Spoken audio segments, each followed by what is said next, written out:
Hello 11th class, welcome back on Saran classes. Student, मैं आपके सामने फिर हाजिर हूँ अकाउंट की एक और न्यू क्लास के साथ। जैसा कि आपको पता है, प्रीवियस क्लास के अंदर हमने डिस्कस किया था बिल ऑफ एक्सचेंज, जो कि हमारा चैप्टर नंबर 8 था। हम कंप्लीट कर चुके हैं। उम्मीद लगाती हूँ कि आपने भी कर लिया होगा उस चैप्टर को कंप्लीट। आज हम डिस्कस करेंगे चैप्टर नंबर 9, फाइनेंशियल स्टेटमेंट। आज की क्लास को स्टार्ट करने से पहले एक मोटिवेशनल थॉट को देख लेते हैं, जिससे हमारे अंदर एनर्जी आती है, जो कि है जितना कठिन संघर्ष होगा जीत उतनी ही शानदार होगी।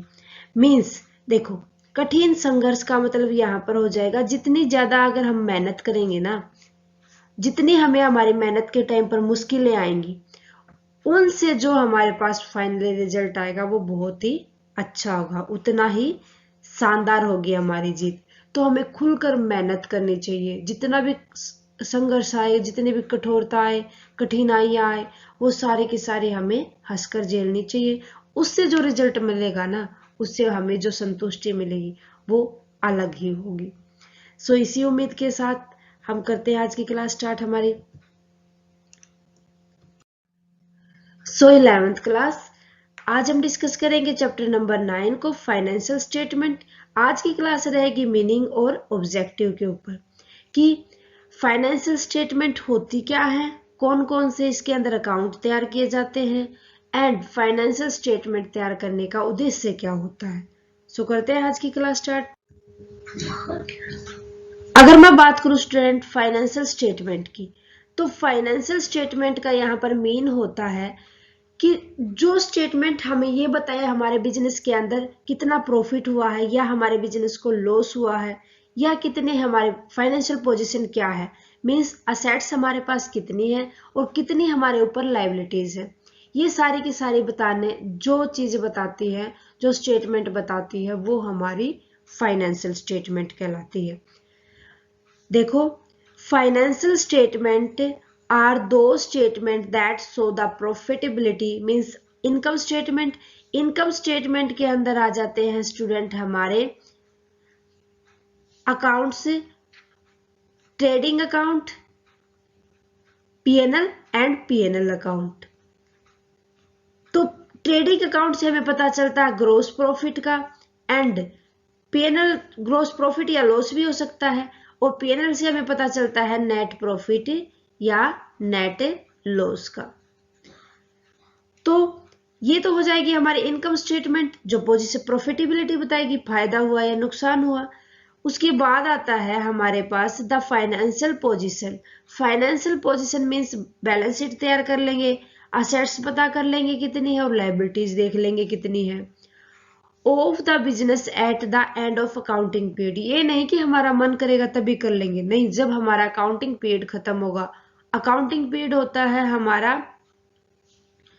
1 अप्रैल, जो फाइनेंशियल ईयर होता है, टू 31 मार्च। फाइनेंशियल ईयर ही अकाउंटिंग पीरियड हो सकता है कि आपका कैलेंडर ईयर भी हो। तो मेनली ये 1 अप्रैल टू 31 मार्च ही होता है, फाइनेंशियल ईयर ही होता है। ओके, एक डेफिनेशन देख लेते हैं according to John and Meyer. John and Meyer ने कहा है, देखो ये तो कलर अलग हो गया। The financial statement provide a summary of account of a business enterprises. The balance sheet reflect the assets, liability and capital as a certain date, and the income statement showing the result of operation during a certain period.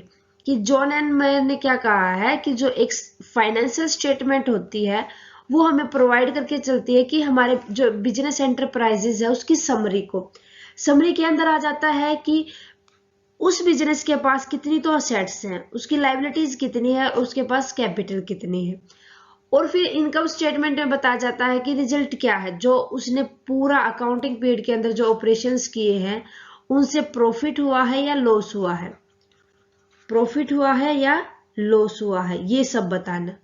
ये सारे के सारे हम financial statement के through ही पता कर पाते हैं।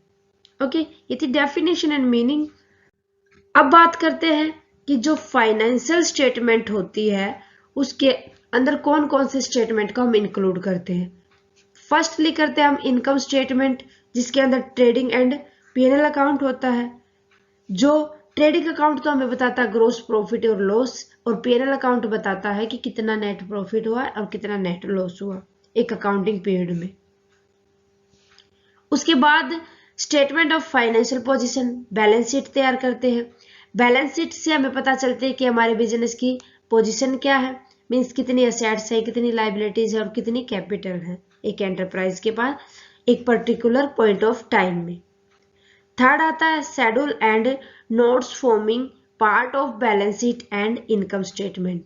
इसमें ना जो बहुत स्टेटमेंट होते हैं, जो इनकम स्टेटमेंट भी होती है और जो बैलेंस शीट भी होती है, उसके अंदर जो डिटेल्ड आइटम डाली जाती है ना, वो आती है शेड्यूल एंड नोट्स के अंदर। तो ये फॉर्मिंग होती है किसकी, बैलेंस शीट और इनकम स्टेटमेंट की। ये बस खाली ना डिटेल प्रोवाइड करके चलेंगे आपको, ठीक है, सारी की सारी जितने भी आइटम हमने कंसीडर किए स्टेटमेंट के अंदर। ओके, नेक्स्ट देख लेते हैं ऑब्जेक्टिव। सबसे पहले देख लो कि जो जितने भी हमने ये दो फाइनेंशियल स्टेटमेंट तैयार किए, एक इनकम स्टेटमेंट एंड एक बैलेंस शीट जो कि फाइनेंशियल पोजीशन बताती है, ये होती है फाइनल अकाउंट। इनको फाइनल अकाउंट कहा जाता है। क्लियर है मेरे ख्याल से। अब देखो ऑब्जेक्टिव क्या क्या हो जाएंगे फाइनेंशियल स्टेटमेंट तैयार करने के। To present a true and fair view of financial performance like profit या लॉस ऑफ ए बिजनेस, कि भाई जो फाइनेंशियल स्टेटमेंट तैयार करते हैं ना, वो हमें एक बिजनेस की ये बताती है कि उसकी फाइनेंशियल परफॉर्मेंस क्या है, कि जितनी भी उसने एक्टिविटीज की है क्या उससे उसको फायदा हुआ या लॉस हुआ है। ठीक है, दूसरा ये प्रेजेंट करके चलेंगे अ true and fair view of a financial position, कि एक ऑर्गेनाइजेशन के पास कितनी तो टोटल असेट्स है और उनकी कितनी लायबिलिटीज है जिनको फ्यूचर में वो उनको पे करना है, और साथ के साथ देखते हैं कि उनके पास कितनी कैपिटल है। ये सारे के सारे ऑब्जेक्टिव होते हैं फाइनेंशियल स्टेटमेंट तैयार करने के। क्लियर है। सो स्टूडेंट, ये था meaning of financial statement and उसके ऑब्जेक्टिव क्या क्या होते हैं और उसके अंदर हम किन किन को कंसीडर करके चलते हैं। उम्मीद है कि आपको अच्छे से समझ आ गया होगा। इसी उम्मीद के साथ मिलते हैं नेक्स्ट क्लास में नेक्स्ट टॉपिक के साथ। तब तक स्टूडेंट, आपको क्लासेस कैसी लगी, अच्छी लगे तो प्लीज आप हमें कमेंट करके बताएं, और आप ज्यादा से ज्यादा स्टूडेंट्स के साथ शेयर करें। अगर आपने अभी तक चैनल को सब्सक्राइब नहीं किया तो प्लीज आपसे रिक्वेस्ट है चैनल को सब्सक्राइब कर लें।